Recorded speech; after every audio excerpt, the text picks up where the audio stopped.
Summer of 1940. After the fall of France, only Great Britain stands against the fury of Nazi Germany. England is pounded by bombers, its people teetering on the brink of surrender. Right at the darkest hour, when defeat seems inevitable, a group of pilots from a country Germany has already defeated comes to the rescue. Men fueled by vengeance. Vengeance for their country, Poland. Vengeance for their fallen brothers. Vengeance against the Nazis. This is the story of the 303rd RAF, the most deadly fighter squadron of World War II. 35 days. That's how long the battle for Poland lasted. 35 days of fierce resistance against a far superior opponent. 35 days of blood, unfulfilled hopes, and betrayal. Then, on the 17th day of the fight, the Soviet Union backstabbed the Polish army to split the country in two with Germany. The battle was turned from an unfair fight into an impossible situation with no escape. From Poland to France. In the air, the Polish Air Force fought valiantly, but could not match the technological superiority of their enemy. They had managed to avoid complete obliteration at the beginning of the war by distributing their squadrons into small airfields, making it difficult for the Luftwaffe to bomb them before they could take to the sky. Being able to operate, though, made little difference.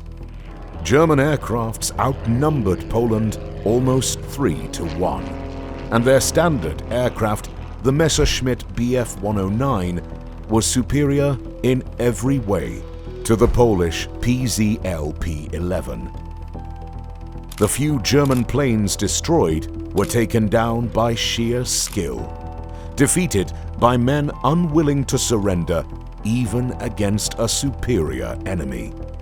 Although the battle ended in disaster both on land and in the sky, those who survived became hardened veterans in a matter of days. Many escaped capture, especially among the Air Force, and moved as a group to France, the next obvious war theater. Germany conquered Poland in a matter of weeks. And yet, Polish veterans were still standing. The ghost of their enemy would haunt the Nazis until the end of the war. As the conflict progressed at breakneck speed, the men who would go on to form the deadly 303 Squadron found themselves in a race against time. No one could predict how fast the German advance into France would be, and the French themselves were in complete disarray when the bulk of the Polish pilots reached them. In the middle of such chaos, the idea to deploy units of different nationalities was considered a waste of time and resources by many. In the end, the French allowed only one squadron to fly, armed with Caudron C-714 fighters, a plane that performed so poorly only 90 were ever produced. Fighting again with underperforming equipment, the Poles suffered loss after loss in the skies of France. Orders were issued to stop the use of the C-714, effectively disbanding the combat squadron. But the Poles kept flying anyway. No one would take the time to stop them in the middle of the battle for France, after all. And they were going to keep fighting, no matter the odds. At the end of the battle for France, the men of the Polish squadrons were adapting. They managed, in the span of a week, to flip the table on their superior German opponent, destroying more planes than they lost. But nothing could be done to avoid the capitulation. France surrendered on June the 22nd, 1940, leaving only one opponent standing up to Germany, England. Unwilling to surrender and ready for another brawl, the Polish pilots retreated by sea to what they called the last island of hope. They would fight for Great Britain to the last man. Britain under siege. When the group of veteran Polish pilots reached England, they found their new allies cold and distant. To many in the RAF, the idea of allowing such people to fly their equipment and fight by their side was ludicrous. The Poles, in the eyes of the British, were untrained, brutish, incapable of understanding the higher standards of gallantry and valor set by the Royal Air Force. Captain John Alexander Kent, one of the key figures in the effort to allow Polish units to join the RAF, remarked about this distrust in his memoirs. Quote, "All I knew about the Polish Air Force was that it had only lasted about 3 days against the Luftwaffe, and I had no reason to suppose that they would shine any more brightly operating from England." Just as in France, the debate raged, all while the Nazi war machine on the other side of the Strait of Gibraltar was preparing.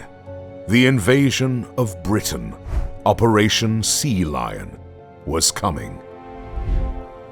While a short hop from someone looking at a map, passing the English Channel was no easy task. England's army was depleted, but against Hitler still stood the undefeated British Navy, an insurmountable obstacle for anything Germany could muster at sea.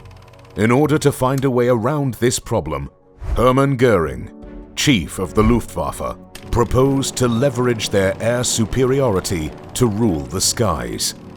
German planes would bomb both military and civilian targets for months, until Britain was forced on its knees begging for peace, or enough damage was done to allow the invasion to commence. Bombing raids over Britain had already begun in July 1940, destroying a number of airfields and inflicting serious damage on the operational capacity of the Royal Air Force. Things were looking dire.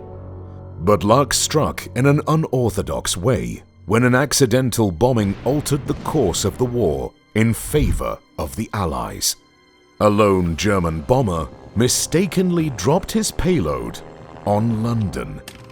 Impressed by the involuntary, although impactful, attack on Britain's crown jewel, Hitler ordered the Luftwaffe to focus their effort into emulating this first shot fired at the heart of their enemy, leaving the RAF with enough breathing room to reorganize. The number of Polish airmen who came to England had by now risen to 8,384, all in search of a new chance to take vengeance against Germany. They were eager to fight and kept pushing, slowly winning favor among their English counterparts. Meanwhile, the battle for Britain's sky was slowly becoming desperate. Even with Hitler's misguided orders limiting the Luftwaffe's ability to keep the defenders on the ground, more and more pilots died trying to slow down the unrelenting German raids. New blood was needed. But in such a battle, recruits were bound to die before achieving anything. Finally, Poland's Sky Knights had their chance to prove themselves. The Polish Hurricanes. With the battle raging, the green light was finally given. Multiple squadrons of both fighters and bombers would be established. Among them, and one of the first, was the 303rd Squadron, the most deadly group of pilots to fight in the battle for Britain. Never to use Poland's flag on their planes or uniforms, and put under the supervision of British officers, the new units were immediately pushed into training exercises, trying to teach them rudimentary English and the basics of British standard procedures. But as the days passed, these exercises quickly proved less than useful. The men of the 303rd were already veterans. They only needed wings and a target. Wings came in the form of the Hawker Hurricane fighters. Britain was reserving the superior Spitfires for its own pilots, but the Hurricane was still a far better plane than anything the Polish pilots had ever used in battle. The 303rd didn't need the latest tech in order to succeed. They just needed to be on the same general level as their opponents, and they would prove it. On August the 30th, while still on a training mission, the 303rd drew first blood by downing a Messerschmitt Bf-110, who found itself in the wrong place at the wrong time. Ludwig Paschkewitz, the man who shot it down, would go on to become an ace with 6 kills to his name. 1 year had passed. 1 year from the day German tanks rolled into Poland. On August 31st, Squadron 303 was declared operational and could finally fight back against their enemy. They scrambled to fight under the severe watch of British authorities, still far from confident of this unorthodox experiment. Desperation had led to the 303 squadron formation.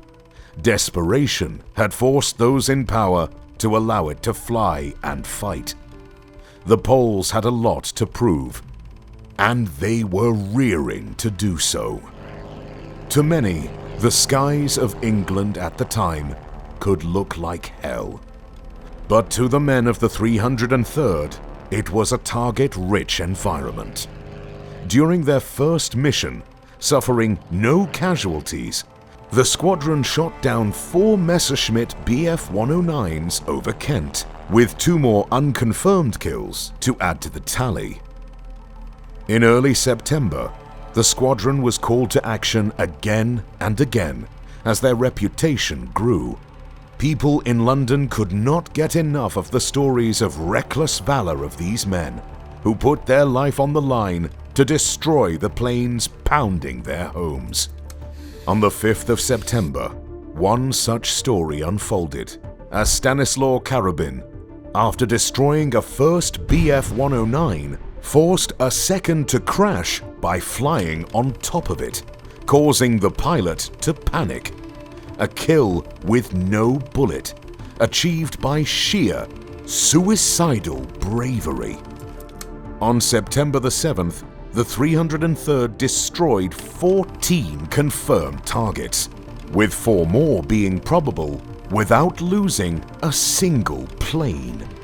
The public rejoiced at these stories, but one has to remember that war is still war, and its tragic brutality is always behind the corner. Karabin died on September the 12th, crashing on the side of a mountain while flying blind through clouds. Many were the factors contributing to the 303rd's continuous success. The fiery hatred brought by the Polish led them to fight by taking risks other pilots would never take.